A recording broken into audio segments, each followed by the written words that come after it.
We're joined on the line by Jon Rundell in the middle of a mini holiday, heading out soon here in London. That's where you call home, correct? Yeah, London is home for me, yeah. And do you get a chance to play in London very often? I do, but I used to play in London every weekend, every Friday, Saturday, Sunday, for many years. And then eventually my style and sound became more popular within Europe, so I got to go to Europe more often. And in London, the style of music changed slightly. It became much more minimal, and that wasn't really the sound I was representing. So, as a result, I was going away more, and then obviously starting working with Carl, got to go further afield to places, like America and Australia, and it's been some very good experiences to see different scenes, because you can often get stuck just playing in a one scene within London, which is great, because it's like a big community and you see a lot of regular people, and you get to see a lot of people and then become very good friends, and but you forget sometimes that there's a whole world out there to go and experience. So it's been really good on that side of things.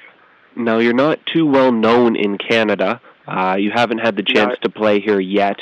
Could you describe your sound, if you were to say describe how you play? Describe my sound? That's tough, because, to be honest with you, over the last 5 years, I'd say that my sounds have developed into such a broad thing. I don't really know how to describe it.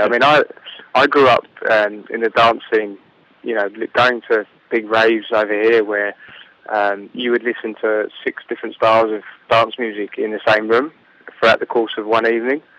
So I like kind of house, I like old school, which we have over here. I don't know if people in Canada would kind of really know of it, because it's a very UK-based sound. But we have, I like drum and bass, I like break beats, I do like minimal house as well, and I love techno. There isn't really a limit as to what I like musically, so I kind of try and make and play all of that, if that makes sense. I do it all under the same name. I don't really have any pseudonyms, and when I play my DJ sets, I try and incorporate as many different styles of dance music into my set. Even if I'm only playing for an hour, or if I'm playing for 2 hours, I can really kind of vary what I do. But I don't really kind of pigeonhole myself into one particular sound, because I just like it all, to be honest. I love it all. So, there aren't really seem to be that many people out there that kind of do that many different things. So I just thought, why not? I like it all, so I might as well make it all and play it all. And you've been on tour of late with Carl Cox, correct? Yeah, I've been very lucky, been very fortunate. I used to run Carl's label before, and I was producing for the label and making music, and he offered me the opportunity to go away to Australia with him for a month, and we did a tour of festivals out there towards the end of their summer, and we've been away to Ibiza, we've been in Stockholm. I've been very lucky, because it gives me the opportunity to learn things from him and the whole setup and all the people that work with him as well, and it's been a good opportunity for me to basically just carry his bags around all the time. Now, do you enjoy playing big events, like you've played Dance Valley, Global Gathering, and Sonar? Big events are always a good experience, don't get me wrong, they're fantastic. To see that many people in front of you enjoying and being happy in response to what you're doing, and the music that you're playing right there, right now, that you're enjoying it as well, and they can feed off that. And to have that energy and that vibe there, you can't really describe it. It's a very weird experience to begin with, but then once you kind of settle down and get into it, and you can see how much those people are enjoying things, it's a very rewarding experience as well, because you can't really beat watching 20,000 people in front of you being really happy. But having said that, playing in smaller clubs is just as much fun, because you can always experiment and push things a little bit further. And whether it's 500 people in front of you or 25,000 people in front of you, the end result is still the same. Watching people in front of you is being happy is the most important thing. What would you say was your favorite event of all time? Can you think of one? Wow. I would go back to the very first rave I ever went to be honest. It was the first time I experienced dance music on a large scale with so many people in one room. It was in a big disused aircraft hangar in South Kent, which is near the coast in England. And it was the first time I'd actually heard Carl Cox play live as well. And it was absolutely incredible. I mean, you know, your first experiences are sometimes some of your most memorable, because it's what you build your whole base of knowledge on after that. And, you know, it's what you always kind of tend to go back to, you know. I mean, I would definitely quote that as one of my best experiences, because it's what kind of got me hooked into dance music. But having said that, you know, playing in Melbourne at the Sydney Mayor Bowl was a fantastic experience. I had 30,000 people in front of me, and I just couldn't believe it. I was very nervous, but I still enjoyed it all the same. Playing at Space in Ibiza was fantastic as well, because it's such a great club and the sound system's so good, and it's a very European crowd, so it's a very mixed group of people. But also playing in London, you know, places like the End, I've always had a great time down there. I'm sure there's many other things that I've forgotten to mention here, but you know, I'd say that those are definitely, you know, within the top 10 for me. Do you get a big thrill out of dropping your own track or a remix of yours, and then suddenly everybody goes nuts? That's a strange one for me, to be honest, because I can be a little bit shy with things like that. I kind of tend to let other people play my music as opposed to me playing it myself. I mean, I do play my own music, but I kind of wait and see if other people will play. You know, I do make music, obviously, that I enjoy, and I want to play myself. But I mean, for example, again, I mean, I've been working on a track that I've been playing around with for some time that hopefully, you know, will go on to big and better things. And you know, to watch people really, really go off on that, and I've got video footage of it that a friend took, and you know, it makes my hair stand up on end on my arms every time I watch it. And it was over a year ago when I dropped it, and in front of all these people, and it is, you know, it does make you feel very proud inside when you see people enjoying something that's, you know, directly responsible from you, whether it be DJing or making music. I mean, if it's your own track, then you know, it's just unbelievable, to be honest. I can't really describe it. Now, you've had a chance to work with some other people to make some productions. Who has been the most fun to work with? I mean, I tend to do a lot of work on my own, because I've got quite a distinctive style and sound in what I want to do, and because I make such a broad amount of music, I find it hard sometimes to collaborate with people, because I don't always kind of get where my head's at.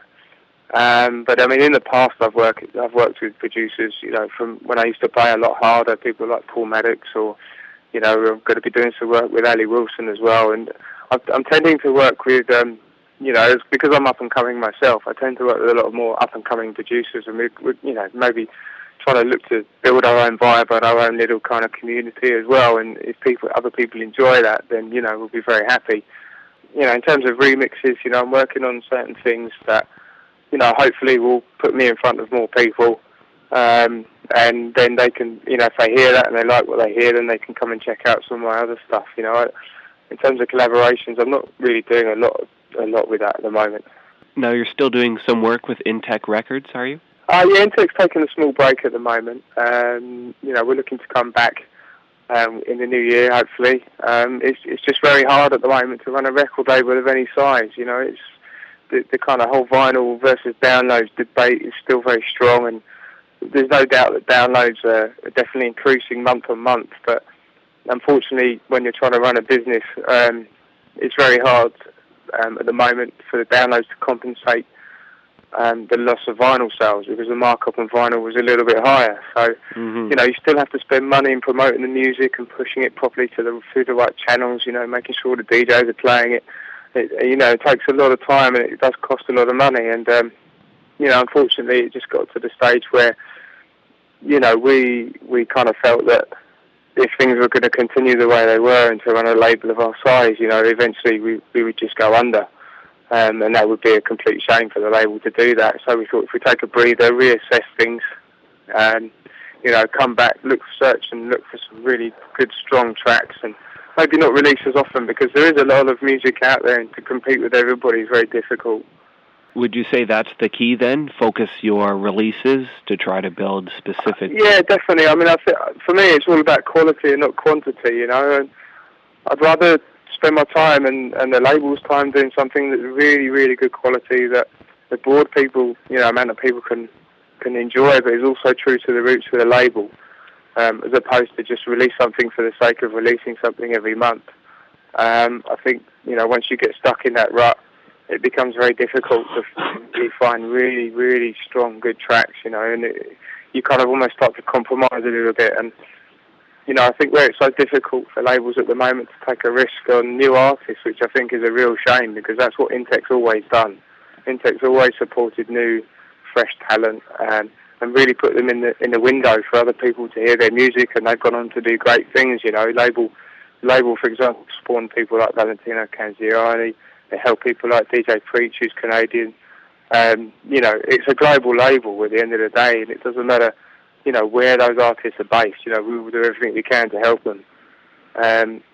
It's just that, it's at the stage where it's just really difficult right now, because once somebody becomes popular, everybody wants to work with them, and then it's very tempting for people to just put too much music out there and dilute what they're doing a little bit without changing their sounds or styles too often, and it just makes it really hard. It's, at the end of the day, if you're a record buyer, you're going to pick your 5 favourite tracks that you listen to that day, and if there's 10 tracks out by the same artist, you're only going to pick one of the tracks from them. That's how I feel when I go record shopping now. I find it really hard, and those other 9 releases are going to lose out on my money, which means that eventually, some of those labels can't continue to run because they can't afford to. And at the moment we're in a state where we really need to be supporting new artists and up-and-coming artists and younger artists, because the new generation is the most important thing right now. Do you see it viable for these bedroom labels to actually make an impact and find it into your playlist? Oh, definitely, without a doubt. There's some really great music out there by some people that haven't had a lot of exposure. And, we get sent music all the time from all over the world, like I say. And, there's some really, really good stuff out there. It's just a case of really getting your head down and hunting it down sometimes and finding it. I think this is where, as a DJ, a lot of the work goes in that people don't see. People mainly see the end product where you turn up and you play at a gig and, you play music onto people, but they don't see how you found that music. It's very easy to get sent music and play the same music that everybody else is playing. But to make your sets different and to help give other people exposure, you've really got to go out there and search for it. That's what happened to me, and, I'm very grateful for that people did support it. Because, like I say, there is that much music out there that to listen to it all is impossible, and you do miss things sometimes, unfortunately. But I think, people that are running their labels from their bedroom is no different to when we used to run around London with a transit van and sell vinyl out the back of it, because no labels wanted to take our music on. But we believed in what we were doing so strongly that we were prepared to take the risk. And I think that the bedroom labels are doing exactly that as well. Right now, they believe in what they're doing, and I think it's really healthy for the scene for people to be that positive. Now, how do producers supplement that income that they're not getting from productions? Are they playing gigs, doing radio shows? What do you think? Yeah, I mean, from my own experiences, I've parked cars in hotels. I've been a porter. Yeah, I've mainly worked in hotels because the shift work has allowed me to, take the time off to put it into my music. And, I'm lucky now where I'm, fortunate enough in a position where it's paid off. But, I think that people need to make that choice about how far they're prepared to sacrifice what they want to do to believe in their music that much and get enjoyment out of it. I think it's very hard right now for people to make a living out of it, who are just coming into the scene or maybe have been doing it for the last couple of years. And, they will have day jobs. And for me, I did shift work because it gave me the time during the day to get on with what I needed to do, and I was working in the evenings, and it was tough, I was living off sort of 5 hours sleep a day, and but that's because I believed in what I was doing and I felt strongly about it. And there are other people out there that will do the same, and and hopefully, they'll come through and people will listen to what they're doing. But it's down to the individual at the end of the day. Some people want to push things further than others. Other people are happy just kind of doing it casually, and there's nothing wrong with that at all. As long as people are getting enjoyment out of it, that's the most important thing. If you weren't DJing in production and in the scene, what do you think you'd find yourself doing? What would I be doing? I'll probably still be parking cars in a hotel, to be honest, because I really don't like offices. I hate the thought of wearing a suit.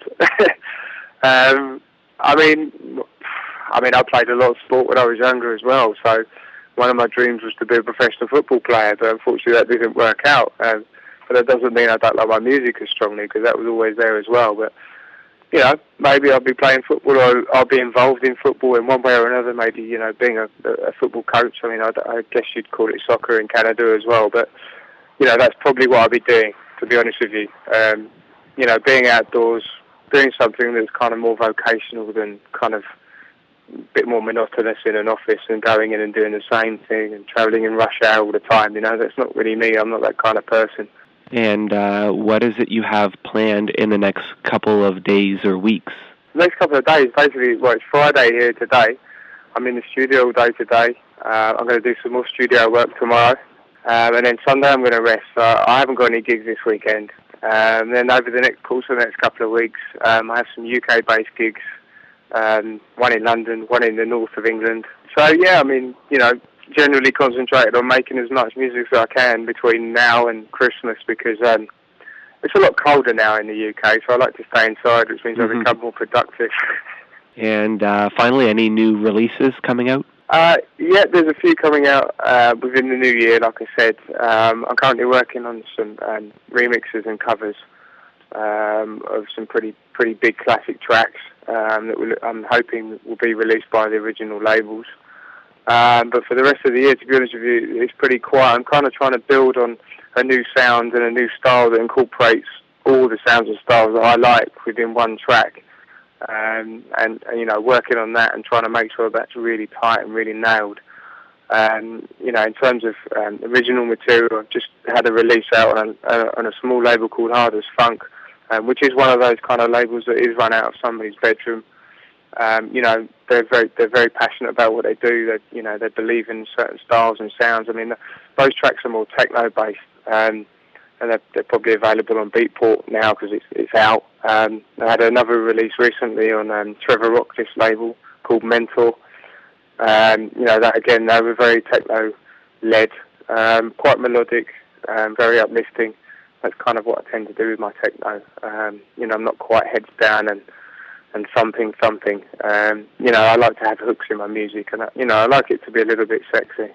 Well, on that note, we'll leave you to your weekend, and we hope to see you in Canada soon.